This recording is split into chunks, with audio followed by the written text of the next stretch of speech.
在別的國家需要打工、買房或者坐牢才能拿到的居留權、永居綠卡以及護照，在墨西哥，你只需要讓你的美股資產在賬戶裡靜靜地躺滿1年。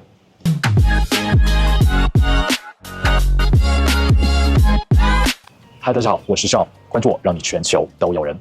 如果我告訴你，今天在全球範圍內，你不需要買房，不需要創業，不需要雇人，甚至不需要穩定的工資收入，僅依靠一個普通的美股投資賬戶，就有機會獲得一個擁有 1.3 億人口、全球前15大經濟體的長期身份，4年後可以轉永久居民，5年後甚至有機會申請護照，而且幾乎沒有傳統意義上的移民監，你會不會覺得有點不可思議？但這正是越來越多人開始關注墨西哥身份的原因。在2024年年末，我們團隊首次在視頻裡面介紹了$53就可以辦理的綠卡。到現在，2026年美加墨世界杯正在如火如荼的進行當中。我們團隊也已經陸陸續續的協助了來自美國、加拿大、東亞、東南亞以及南美的數十位朋友成功拿到了墨西哥身份。然而，直到今天，絕大多數人對於墨西哥的印象依然停留在電影裡的毒品、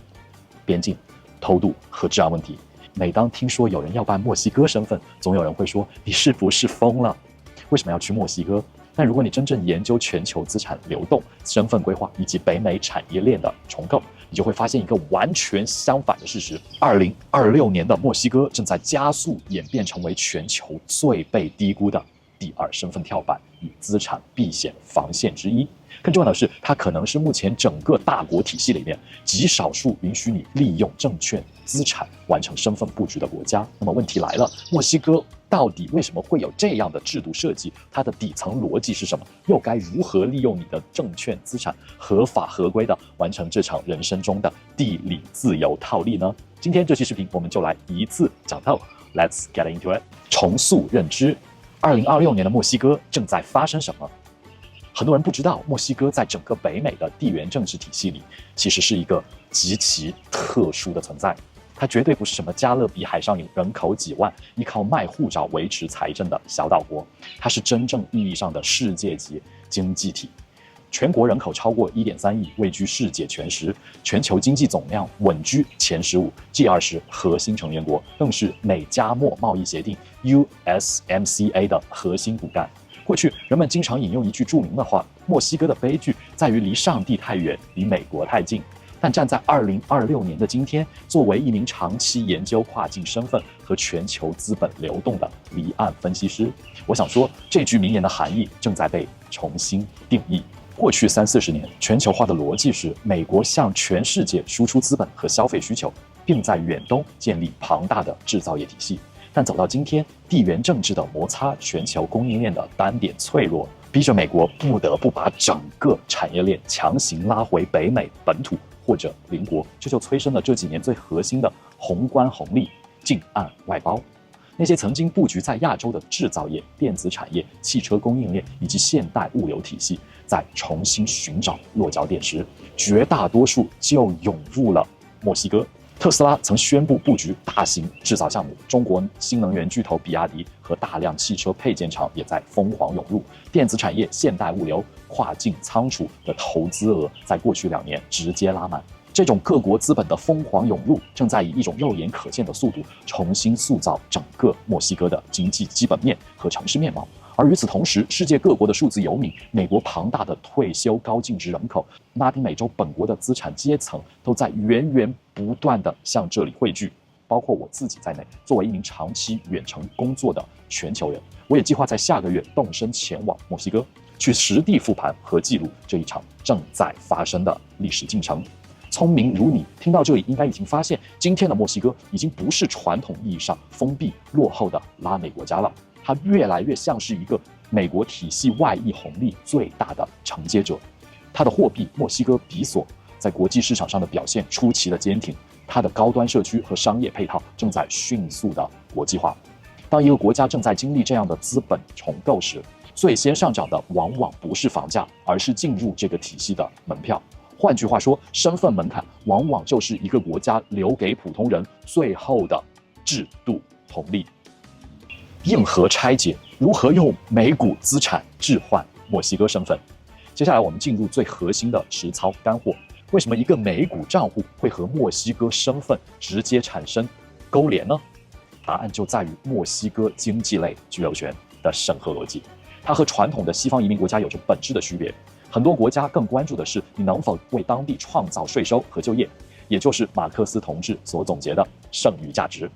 要麼你得在當地找一份工作，按月交高額的個稅；要麼你得在本地開公司，僱傭幾個當地人，或者你必須砸下幾十萬美金去買他們已經泡沫巨大的房產。但墨西哥很多驻外領事館，他們看重的是，即使你不工作，你是否具備長期生存的能力。換句話說，他們看重的是你的資產實力，而不是你的勞動收入。這也是為什么墨西哥在全球身份規劃領域一直被視為典型的資產型居民制度。你的 Schwab、IBKR、第一證券、必備證券等主流券商賬戶裡的股票、ETF、美債以及貨幣市場基金，甚至包括加密貨幣，在很多領館看來，本質上都屬於可驗證、可量化、可變現的金融資產。只要滿足一定的時間和金額條件，就可以直接用來申請居留簽證。光說不練假把式，我們以目前很多北美申請人經常去嘗試的墨西哥駐美國奧蘭多領事館為例，根據2026年6月的領館最新官方指導要求，我们來真實拆解一下它的數據和材料痛點。大家可以看到，領館最新的核心要求，申請人在過去12個月內，月均都必須擁有最低73215美元，約合最新法案基數計算的賬戶餘額。這裡的賬戶資料，領館給出的明確定義是包括但不限於我們的支票賬戶或者儲蓄賬戶裡的銀行流水，還有投資賬戶餘額。作為一名長期研究跨境身份與資產配置的離岸分析師，我認為這個制度的最大價值主要體現在3個方面。第一，它可以看資產，不只看你的工作收入，這意味着你不需要向簽證官證明你每個月有源源不斷的公司發薪，你只需要證明你有這一筆趴在賬上的底氣。第二，資產的定義極其的廣泛，除了傳統的現金儲蓄，你的美股證券裡持有的各大公司的股票、大盤 ETF， 比如說 SPY、QQQ， 各類美債，甚至高流動性的貨幣市場基金，全都算作墨西哥領館眼中的有效資產。第三，它不會要求你退出全球資本市場，很多身份項目要求你購買房產，投入資金到指定的基金項目，甚至長期鎖定資本。而墨西哥的邏輯完全不同，你的資產依然留在自己的證券賬戶裡，你仍然可以繼續投資、交易和管理你的全球資產配置。墨西哥居留權的實操流程通常是這樣的：你在你所生活的或者對門檻友好的駐外領館預約一個面簽，帶着你的美股券商過去12個月，每個月由官方出具的帶着你名字和賬號，通常是經過西語翻譯和海牙認證的 PDF 賬單。面簽官審核通過後，會在你護照上貼一張180天有效的單次入境簽證。你拿着這張簽證入境墨西哥本土後，在30天內去當地的移民局 INM 換一張最長有效期為4年的臨時居留卡。是不是覺得不可思議？在別的國家需要打工、買房或者坐牢才能拿到的居留權、永居綠卡以及護照，在墨西哥你只需要讓你的美股資產在賬戶裡靜靜地躺滿1年。這對於看重資產安全和肉身自由的現代數字游民或者投資者來說，是一種極高段位的白嫖制度紅利。你用沒有離開全球金融市場的資產，近乎零實際成本的套利了一個大國的 Plan B。深層邏輯：墨西哥的制度套利與地理自由。說到這裡，很多朋友們可能已經發現了，墨西哥的這套邏輯對於華語圈裡深受傳統移民思維影響的朋友們來說，衝擊力是相當巨大的。因為在過去長達20年的中文語境裡，大家被反覆灌輸的底層思維是：移民意味着買房，移民意味着創業，移民意味着找工作，移民意味着你把自己的人生和某一個國家深度的綁定。但今天，以墨西哥為代表的一部分先鋒國家，已經率先開啟了資產與身份解綁的時代。用大白話來解釋墨西哥政府的潛台詞就是：我墨西哥不一定要你在我的地盤上找工作，跟本地人搶飯碗，我也不強制你在本地開公司添亂，只要你證明你手裡有足夠的全球化資產，能夠保證你在不佔用墨西哥社會福利的前提下生活得很好，那你就是我們歡迎的自己人。同時，墨西哥恰好是目前全球極少數既是前15大國，又離美國極近，同時還願意敞開國門接受證券資產證明的國家。在這場制度套利裡，墨西哥完美地解釋了什麼叫做地理自由。我們不妨橫向看看歐洲，很多朋友前幾年辦了歐洲某些國家的黄金簽證、數字游民簽證或者其他長期居留項目，現在面臨的巨大痛點是什麼？要麼錢在，要麼人在。如果沒有個幾十萬歐元鎖在項目裡，你就必須真的搬過去，一年住滿183天。然而，令人苦澀的是，一旦你住滿了183天，对不起，你自動成為了該國的稅務居民。這就意味着你辛辛苦苦在全球其他地方通過遠程工作或者美股投資賺到的錢，都要面臨歐洲本地高達30%甚至50%的綜合個人所得稅層層刮痧。如果你有子女，那麼孩子也得在本地上學，你的肉身就進一步被死死地綁定在了一個地方。但是現代社會的精英階層和數字游民，大家真正想要的往往是移民但不移居。大家要的不是換個地方重新當順民，大家要的是多一個身份，多一條退路，多一個隨時可以打包出發的生活選項。尤其是在這2年，全球局勢風雲變幻，地緣衝突頻發，越來越多的人開始意識到，未來真正重要的已經不再是狹義上的財富自由，而是更高級的地理自由。你能不能在風浪來臨的時候，自由地在不同國家之間切換？你能不能合法安全地在海外多開幾個銀行賬戶、券商賬戶，甚至加密資產賬戶？你能不能自由地安排你的孩子接受國際化的教育，而不是被單一系統鎖死？你能不能夠通過身份的分散來對沖掉你母國資產的单點風險？這就是未來。而墨西哥憑着近岸外包的春風以及世界杯的火熱勢頭，恰好提供了一種非常奇特的、充滿彈性的模式。它不像歐洲那樣有高額的隱形稅收門檻，也不像加勒比海那些只有幾萬人口的小國化護照那樣，在國際銀行開戶時經常面臨嚴重的合規風險拒簽。它是一個真正的大國，但它同時又保留了拉美體系特有的讓人呼吸順暢的某種彈性。潑冷水，墨西哥的風險與適合人群。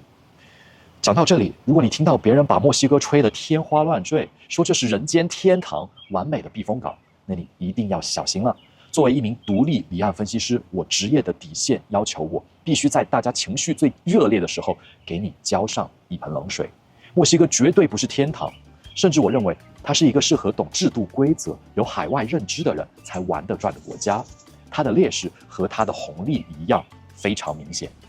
首先，貧富差距巨大，治安兩極分化。那些新聞裡天天報道的恐怖故事是真的嗎？是真實的，但它大多數發生在邊境走私重鎮或者特定的幫派爭奪區。而在首都墨西哥城的高端社區，比如說 Polanco 或者坎昆、梅利達等地方，治安甚至好過美國的底特律、克利夫蘭、巴爾的摩這樣的大中城市。這就需要你具備極強的信息篩選能力和圈層隔離能力。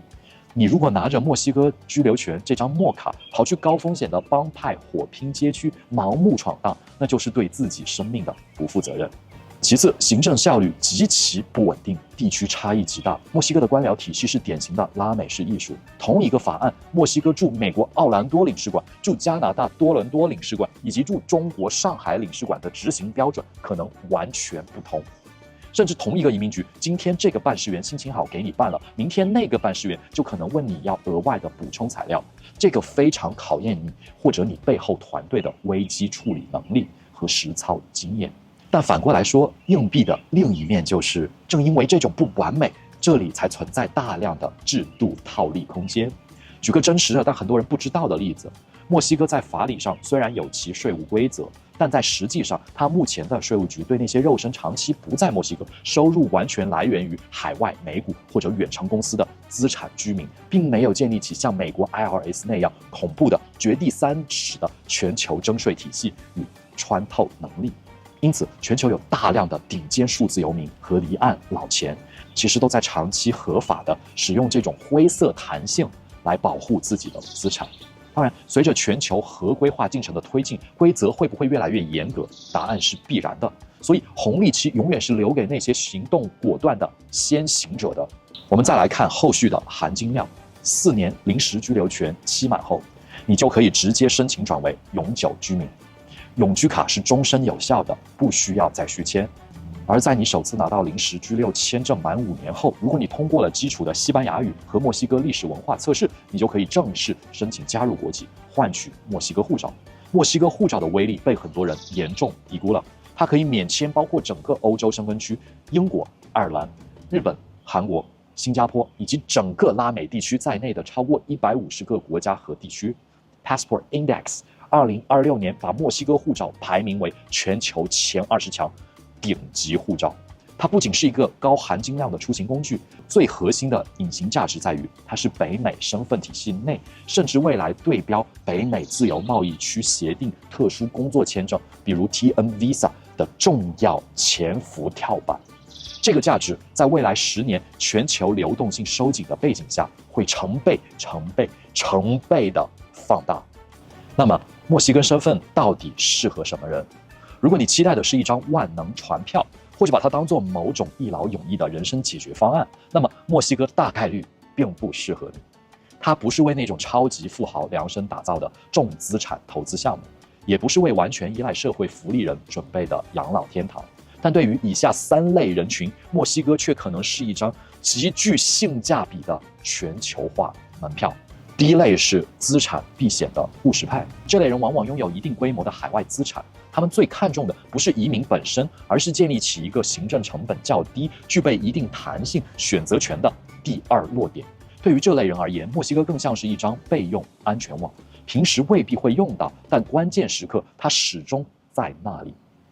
第二類是全球穿梭的自由人。數字游民、遠程工作者、跨境創業者，往往是墨西哥身份最典型的受益人群。他們不希望被單一國家長期綁定，卻又需要一個合法穩定的海外身份作為支撐。而墨西哥恰好兼具幾個難得的特點：生活成本相對可控，氣候與生活方式多元，國際化社區日益成熟，同時又擁有未來較強的全球流動性潛力。對於這類人群來說，墨西哥就是西半球的泰南德 Thailand， 自由移动的能力才是根本目的。第3類是布局北美的長期主義者，這一類人看問題的時間尺寸往往是5年、10年甚至更久，他們不會把所有的籌碼都壓在單一的國家或者单一的身份上，而是希望通過多元的身份規劃，增加未來的可能性。從這個角度看，墨西哥最大的價值未必是今天，而可能是未來。它既是 USMCA 體系的重要成員，又與美國經濟高度融合。對於希望長期參與北美經濟圈的人來說，多一個身份，多一個司法辖區，多一個生活落點，本身就是一種戰略儲備。在我看來，墨西哥有點像一塊尚未完全打磨的璞玉，它並不完美，外表充滿了拉美式的無序，內裡卻藏着制度套利的巨大空間。能不能拿到紅利，不取決於這個國家完不完美，而取決於你的認知和手裡的資源能不能玩轉它的規則。我認為未來10年，真正聰明的全球中高產以及高淨值家庭都一定會開始瘋狂地做同一件事兒，把你的資產、身份、家庭成員、教育需求以及你的生活方式合理地分散到不同國家和體系裡面去。因為在未来，我們面臨的最大風險從來不是狹義上的賬面資產縮水，而是單一系統性風險。如果你只有一個國家，只有一種身份，只有一種法定貨幣，所有的銀行賬戶都在同一個體系裡邊，甚至只有一種生活方式和思維模型，這在未來動盪的全球週期裡是非常危險的一件事兒。一旦你所在的體系發生了不可抗力的震盪，你連跳船的機會都沒有。所以一直以來，後台有很多新進來的粉絲朋友反覆地問我，Sean，你做的內容到底算財經投資板塊，還是算傳統移民中介內容？今天我在這裡要正式回答大家，都不是。我真正深耕並感興趣的，一直都是無國界生活方式設計。什麼意思？就是你的人生、你的財富、你孩子的未来，不應該被任何一個單一的國家或者系統給強行的鎖死。你應該通過合法的、科学的、硬核的工具，主动把選擇權拿回到自己手裡。而墨西哥身份、美股賬戶或者是離岸公司架構，都只是我們用來搭建這個人生自由度體系裡邊的一塊積木而已。真正能夠帶給你安全感的，永遠不是某一張塑料卡片，而是你手裡握有的多重選擇權系統。在這裡，我必須做個核心的提醒。今天視頻裡所分享的所有內容、數據及案例，均是基於我們團隊截止到2026年6月的真實實操經驗。請記住，任何一個國家都不可能永遠是一劳永逸的烏托邦。墨西哥各領館的自由裁量權極大，政策波動是常態。以上內容不構成任何直接的法律或者稅務建議。如果你認同這種站在全球視角看資產流動、打破信息差、解構身份規劃的硬核邏輯，歡迎點讚、轉發並訂閱我們順手牽羊頻道。我是Sean，陪你跨國破局，讓你全球都有人。我們下期見，拜拜。